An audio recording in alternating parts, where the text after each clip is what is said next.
Okay, episode 2. We made it, guys. The Epique Edge. We have a lot to cover today. We just got back from Row 25, which was a summit down in Biloxi, Mississippi, where we got together with about 75 people. There was great minds, a lot of collaboration. So we've got some key takeaways. We thought we would share that with you today on the podcast. So stay tuned. You're not going to want to miss that.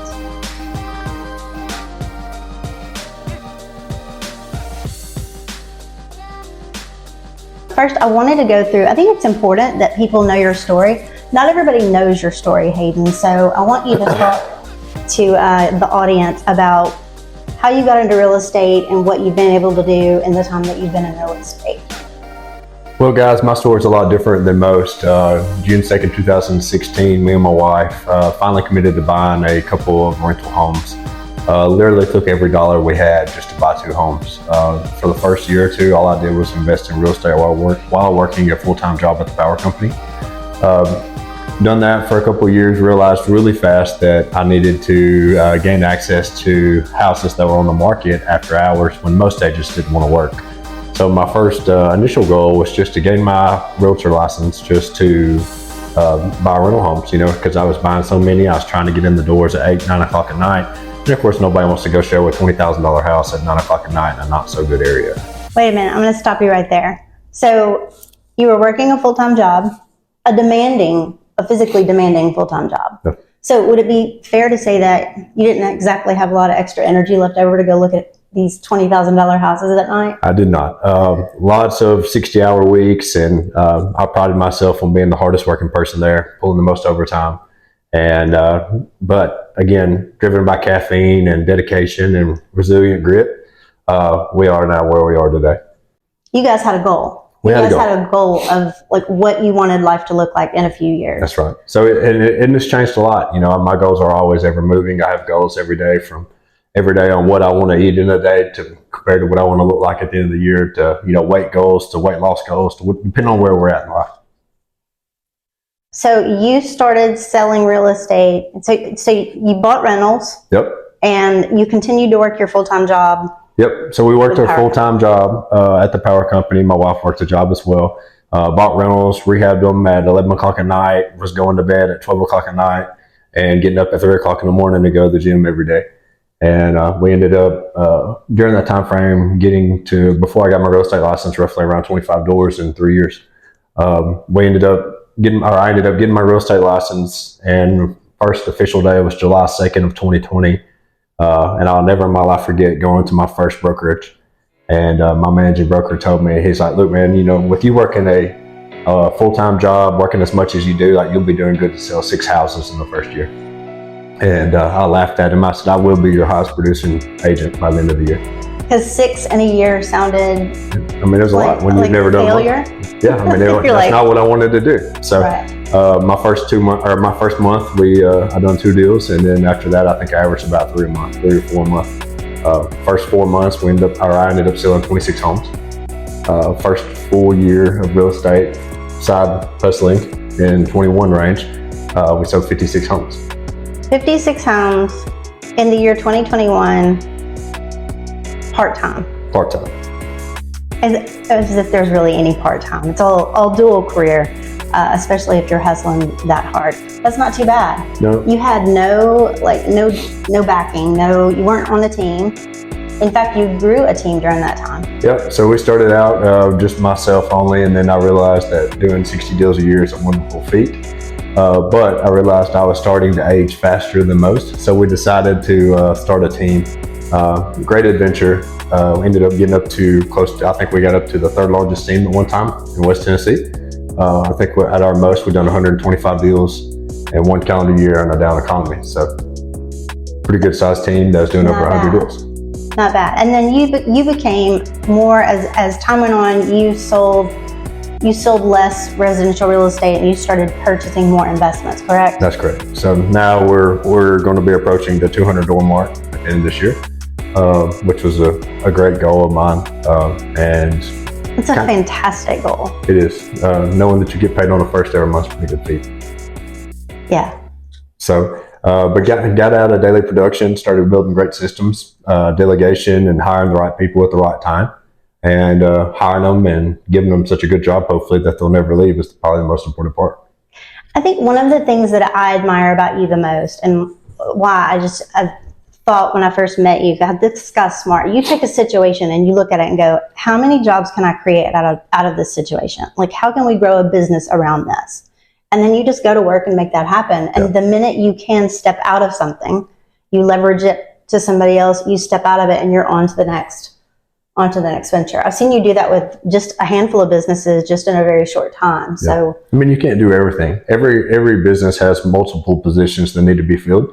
You might temporarily have to do something, just to get your feet wet or understand the process. But once you get to a point that you understand the process and you're overloaded and you need help, there's a time for delegation.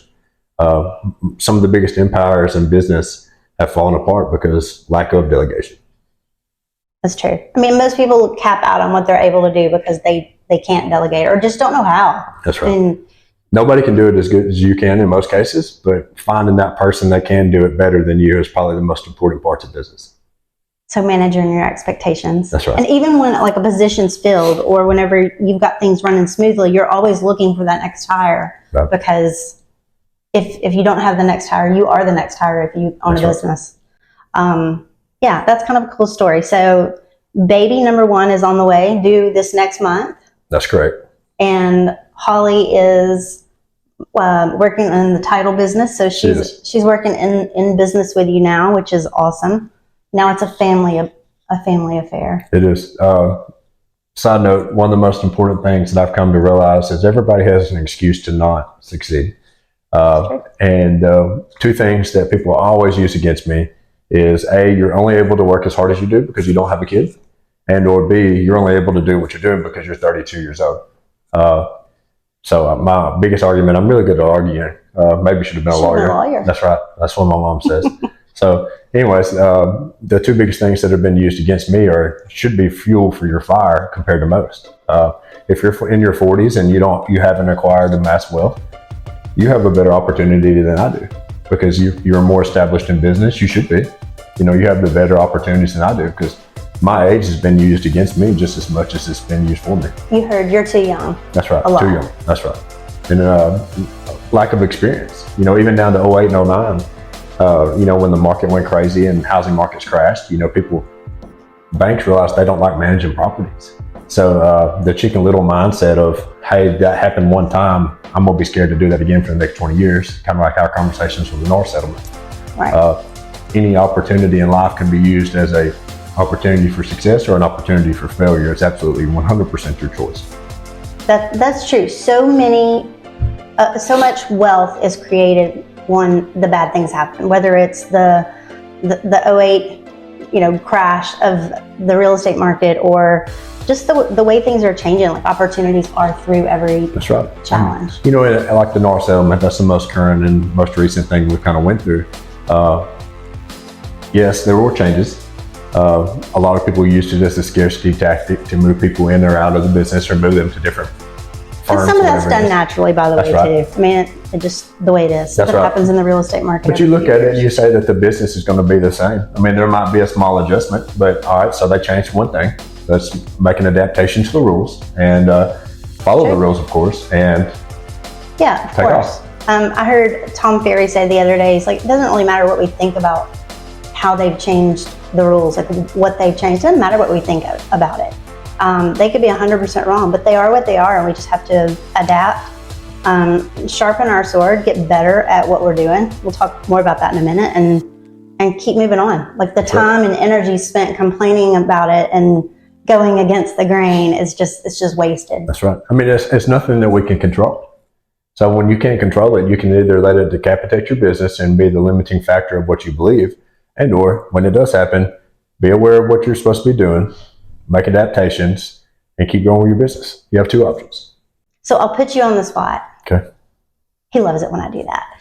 I'll put you on the spot and ask you, if somebody was going to get started with investing, what's one key piece of advice you would get somebody who's never done an investment property before, never taken that kind of a leap or risk?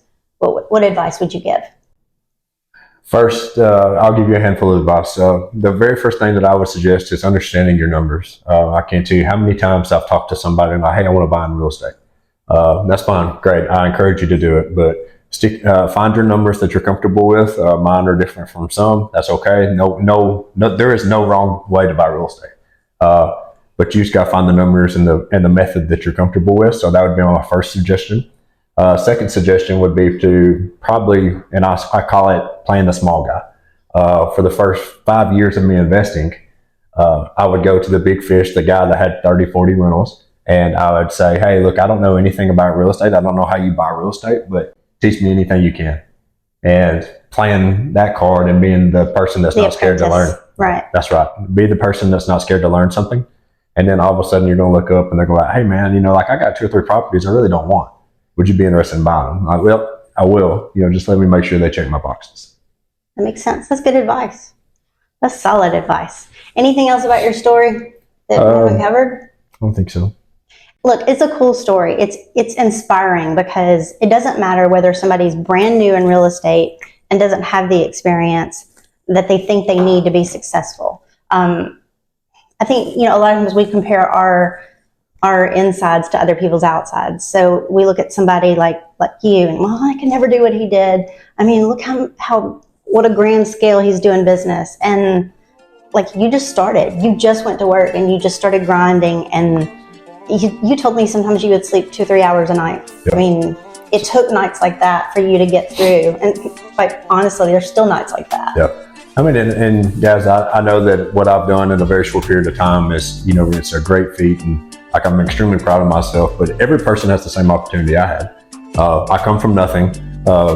We just risked it. We risked it all, and we worked our butts off, and we are where we are today. I've only been in full-time real estate for 2 years yesterday. So yeah, but you know a lot more than the average bear about real estate. You've done a lot of transactions in those 2 years. Counting rentals, we're probably close to 1,000 in 6 years. Not bad. So, not bad. Well done. Bet your mama is proud of you. Some days. Well, thanks for sharing your story. Let's talk about this event we just went to in Biloxi. Yeah. We went to a Grow 25 Summit. And this was an epic event, and there were seven coaches in the room. There was a handful. Maybe more than that. And it national coaches on top of that. And we both had some takeaways. We both had some key takeaways that we brought home with us, and that we definitely wanted to share with you. I'll let you go first with your first one. So for me, more than not, it was very impressive. I mean, it's always a wonderful thing when you can get 7 like-minded individuals into a room of great knowledge. It's truly amazing when people sit down at the end of the table and everybody automatically just organically just shuts up and listens. Like the amount of, it's kind of like a sensei moment where when he speaks or somebody speaks, you automatically listen and you take value from it. For me, more than not, it was getting that many high producing agents from across the nation together and having a huge mindset of collaboration and friendly competition, of course, but adapting that into your business and, understanding of what they're coming from. But from a goal standpoint, I think the 2 biggest things that I saw across the board is out of all your 7 to 10 high producers, however many there was, consistency and dependability has always been the biggest thing. And it's hard, guys. Like, I'll be the first person to say that. Like, you're not going to walk in every day and have the energy at 10 out of 10, right? Caffeine, thank God, picks that up. But what if you're just having a bad day all around? And right? You do. You have bad days. That's right. That's a real deal. But learning how to respond to that is probably your most important thing. Sure. You can let it decapitate you, or you can let it, use that to fire you up for the next day. Your choice. Like, you have to have that mindset and that determination to go, nobody really cares how I feel. That's right. Nobody cares that I don't have energy. Nobody cares that the baby didn't sleep last night, or that I've got family drama going on. Like, nobody cares. Your business doesn't care. Just get up and do it consistently every day anyway. And that's right. And if you struggle or you do something wrong, okay, don't do it again. We'll start off the next day and do it right. And if you fail again, do it again. Well, shout out to Lee Garland, who was really the host of this event. Lee's been a coach and runs a huge team in Southern Mississippi. So if you have Hattiesburg, Jackson, Brandon, Mississippi referrals. Give Lee Garland a call. The Garland Group will take good care of you. But he put on this event. He was the mastermind behind this whole thing, and it was a great event. I know, like, when he asked us to speak on different things, the first initial thought was, why? Like, I feel like I fail every day. Like, you never see yourself as being somebody that should or could command a room or do something, but that's when you know you're doing things at the right cadence, is when you fail. Like, you look at what you did that day and you're like, okay, I messed that up. Tomorrow I'm going to do it better. And yeah, sure enough, the next day you get better. One of the most important things I think I heard Lee say the entire thing is the only way you fail is when you quit. That's right. So if you quit, you have 100% success of failing. Just stop. Like, you're just done. As long as you just don't quit, you're good. Like, yeah, for sure. Just don't stop. It would be awful to go through all of that and to do all of the trial, experience the failure, and then never see it through. Like, that's sad. So yeah, don't do that. So collaboration over competition. You think that's really the big take home there. Right. Like, if your surroundings are not supportive of your goals, or they're not pushing you to think differently, or sometimes, just to be honest, quite out just hurt your feelings. Sometimes, like, Hayden will say things, I'm like, God, that hurt my feelings. And under my breath, I think, man, he's so right in what he's saying. So if you're not in the room where you're constantly being challenged and pushed and inspired, like, God, change your surroundings, whether that be a company, whether that be your friend network, whether that be the family. Sometimes it's family. Sometimes you have to draw a boundary with family members. And it's sad, but it just is what it is. You can't afford to have your business suffer because of it. So get in the right room to support growth and uncomfortability. That would be a good word for that. I think one of my favorite questions to ask is when somebody gives me a huge goal of what they've accomplished, or a goal that they've hit from a production goal standpoint, weight loss, whatever it is. The question, I'm always like, high five, congrats, like, you've done it, like, I'm proud of you. But what's next? Now what? What's next? And then you literally see people's mind shift of, oh dang, I haven't thought about that yet. You know, that's a really cool part of it. You always got to be pushing. And that is one thing I've noticed about you. You're never satisfied, right? You're always chasing that next thing, looking toward that next goal, like your metric. You know exactly what you're going for, and you know 2 or 3 steps ahead what you're going for. So I think it's a critical factor in your success.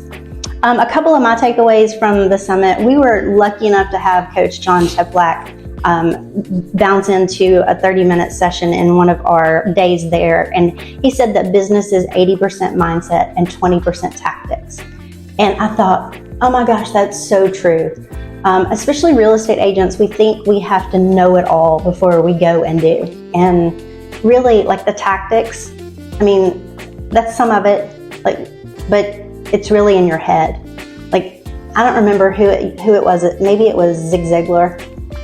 I'm probably quoting that wrong, but he said business is neither bad or good. It's like bad or good in your head. Like, business is just, it's in your head. So he talked about having a good mindset and why that's such a big driver of your business versus the tactics.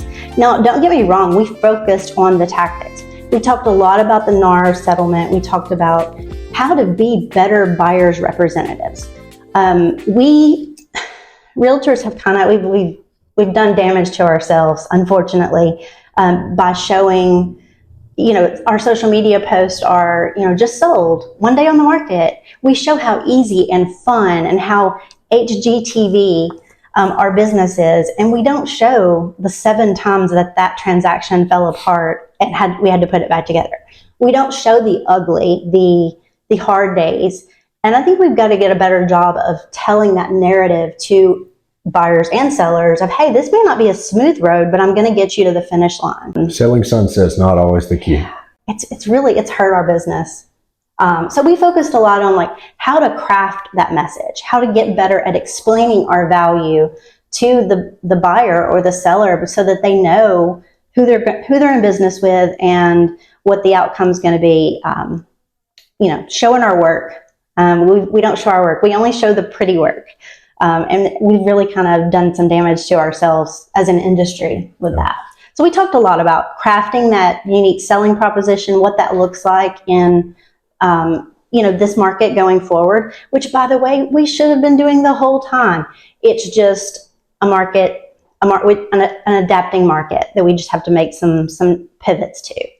But back to Cheplack, you want to talk about some energy. Oh my goodness. He brought so much value, very in your face and very energetic at 8 o'clock in the morning.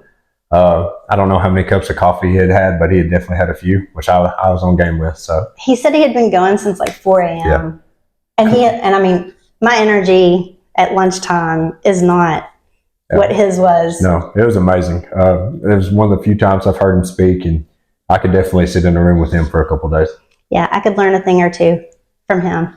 So he said, one of the big things that he said is have 10 2-minute conversations with your sphere of influence every single day.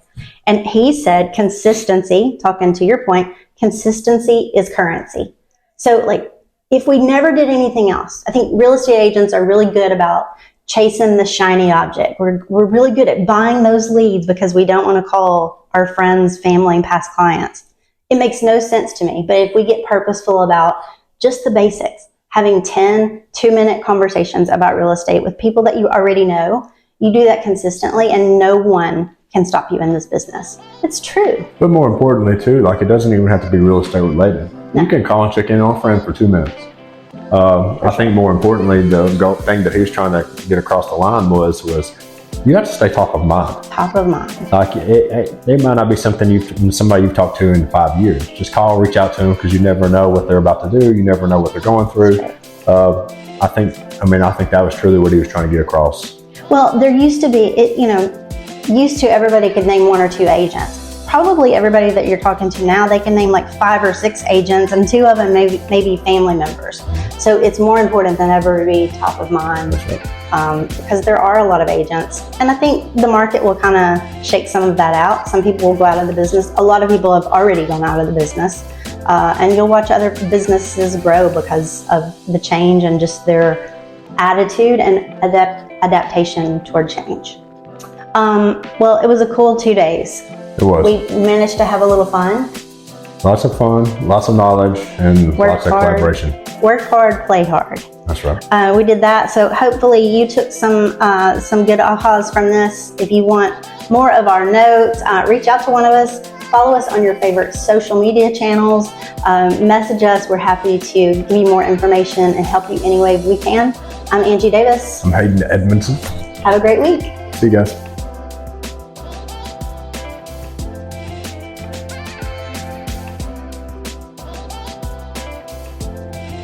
I need you to sit up and not spin your chair.